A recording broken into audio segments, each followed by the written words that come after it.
જય દ્વારિકાધીશ, જય શ્રી કૃષ્ણ, હેપી જન્માષ્ટમી બધા મિત્રોને। જન્માષ્ટમી નિમિત્તે ભૂખ લાગે તો શું કરવાનું? તો જે કરવાનું છે એ અહીંયા છે, જોઈ લ્યો। શું છે અત્યારે? તમને ખબર શું કરતી હશે આવી મહેનત?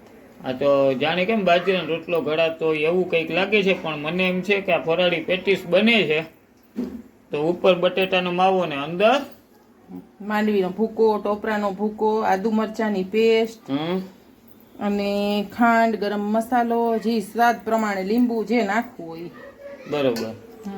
પછી ગોટીકડા વાર લેવાના એમ ને? અંદર મૂકીને જોઈને તો ખુલી જાય છે। અરે ર હેરાન કરે ક્યાં? થઈ ગયું?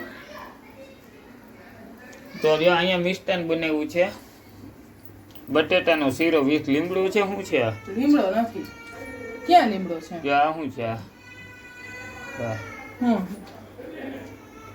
કાઈ લીમડો આ વિડિયો જો કેવું લાગે? મને ખબર છે શું છે ઈ। આ તળિયું છે ને ઈ દેખાય છે, જો હવે જો બરોબર। પણ આ જે લોકેશનમાં જે રીતના હતું ને આમ આખે એવું જ લાગતું હતું જાણે કે લીમડાનું પાન હોય। મેં તો ચાખી લીધો છે, શીરો મસ્ત મજાનો બનાવ્યો છે, મજા આવી ગઈ। હવે ક્યારે ફરાળ બધું કમ્પ્લીટ થાય ને ક્યારે ફરાળ કરવા બેસી એની રાહ જોઉં છું, બરોબર। અને અહીંયા તેલ થાય છે, અને આ તેલ પણ ફરાળી જ છે। જે દિવસનો શ્રાવણ મહિનો બેઠો છે તે દિવસથી એમાં ફરાળી જ બધું તળાય છે, નોન ફરાળી આઈટમ કોઈ આમાં તૈયારી નથી। અને વન્સ અગેન જો આ વાળે છે એનું મશીન આવતું હશે આઈ થિંક। કઈ મશીન ન હોય આ રહ્યું ને, આમાં છે ને મેં લીલી માંડવી નાખી છે। ઓય ત્યાં રહ્યું, હું તો મશીન જ છું ને કામ કરવાનું તમારું। હા ના ના મસ્ત મજાની શું કહેવાય મારી વાઈફ છો તું। હર વખતે વડા ને કરતા હોય, મેં હાલો આ વખતે પેટીસ કરીએ। આજ કુછ નયા કરતે હે। જોકે આપણે હોય શ્રાવણ મહિનામાં વા કંડોણા એટલે ત્યાં પેટીસ જ હોય, પેટીસ હોય ને કા વડા કરીએ ન્યાય પણ ત્યાં વડા જ હોય છે ને, પેટીસ હોય ને વડા વધારે કામ તો વડા હોય, સૂકી ભાજી હોય, ખીચડી હોય, હોય ઘણું બધું બધું હોય ત્યાં। આ તેલ હજી થયું નથી લાગતું, થઈ તો ગયું છે, જો આ દેખાય। હા તો જોઈએ આપણે તળાઈએ એટલે કે લાઈવ તમને બતાવીએ છીએ કેવું તળાઈ છે।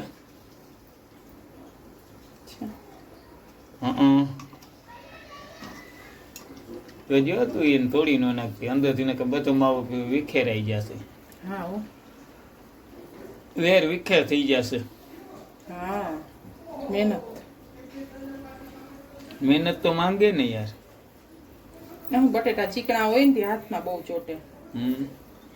એનો રસ્તો નથી તારી પાસે કઈ દેશી જુગાડ?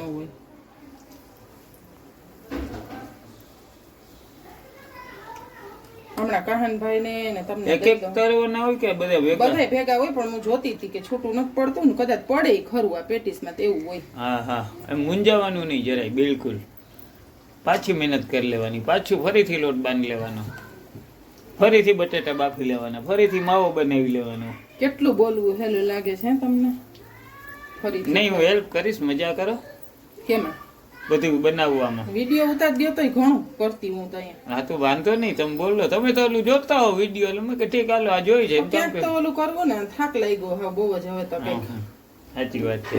એક શ્રાવણ મહિનો ચાલુ, પછી માથે તહેવાર આવે રહેવાના, કાલે સાતમ ગઈ, આજે આઠમ છે, એટલે પછી હવે થાક લાગે। અને કાલે નંદ મહોત્સવ છે, નંદીઘેરા નંદ આજે છે, આજે આઠમ છે, નંદઘેરા નંદભાઈઓ ક્યારે હોય? નોમ ને દિવસે હોય। હા તો યાર મને કેમ કડે ચડાવો છે?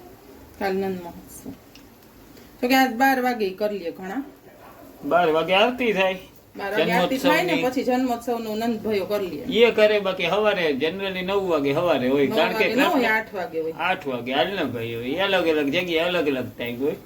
એમાં એવું હતું, એમાં એવું હતું કે કૃષ્ણ ભગવાન નો જન્મ રાતના 12 વાગે થયો, બરોબર છે। વાસુદેવ અને દેવકી જેલમાં હતા, તો જન્મ થયો એટલે ટૂંકમાં એમ થયું કે ભાઈ વાં મૂકી આવો, કારણ કે કંસ એને એમ હતું ને કે બધા સંતાનોને ટૂંકમાં બધા સંતાનોને ઓલું કરતા હતા એમ। બધાય ભેગા ખાશું। કહાનભાઈ પેટીસ ખાવી છે તો હું જે કહેતો હતો ને એ એટલે રાતના 12 વાગે છે ને એને મૂકવા જવાના હતા આપણે ગોકુલમાં જશોદા માતાજી અને એના પપ્પાનું નામ શું? નંદરાય. હા નંદ બાવાને ઘેર, એટલે જ ને નંદ ઘેર આનંદ ભયો એમ. તો રાતના અહીંયા દીકરીનો જન્મ થયો એટલે અહીંયા ઈ મૂકી આવ્યા કૃષ્ણ ભગવાન, દીકરી લઈ આવ્યા. તો સવારે ઉઠ્યા ને તો કે કોણ કે કોનો જન્મ થયો હતો કે દીકરો છે એટલે નંદ ઘેર આનંદ ભયો જય કનૈયા લાલકી. એટલે સવારમાં ઉજવે બધા, કારણ કે નંદ ભયો ગોકુળમાં સવારે થયો હતો. સવારે ખબર પડી ને એમાં સવારે બધા ઉજવે છે એમ.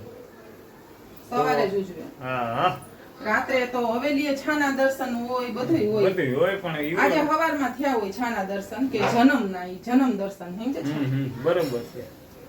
તો સારું, હાલો આપણે આવી રીતના જન્માષ્ટમીનું ફરાળ કરીને આગળ વધીએ છીએ. ચાલો, તો આપણે આ નવું સંશોધન છે, એટલે આ કોઈ ડિઝાઇન નથી બોટલમાં. આ છે ને એની અંદર મેં મોસંબીની ચીર નાખી છે અને હું નાખ્યું બીજું તુલસીના પાન. બરોબર. તો આનું કામ એવું છે, આ આપણું બોડી ડિટોક્સ કરે. કાચની બોટલ છે અને એમાં જો તમને પ્રૂફ બતાવી દીધું કે અંદર ડિઝાઇન નથી, આમ આવી રીતે કટિંગ કરીને નાખ્યું છે. તો આપણા શરીરમાં ને લોહીની અત્યારે શુદ્ધિનું જરૂર હોય તો આ બોડી ડિટોક્સ કરે છે એવું મેં સાંભળ્યું છે. એટલે હું આવી બોટલ લઈ આવી છું ને એની અંદર આજે આવી રીતે કર્યું છે. હવે પછી આમાં હું વસ્તુ નાખીને કરશું ને એ તમે જોજો અને તમે પીજો. ખરેખર જ પેટથી માંડીને શરીરમાં બહુ સારું લાગશે.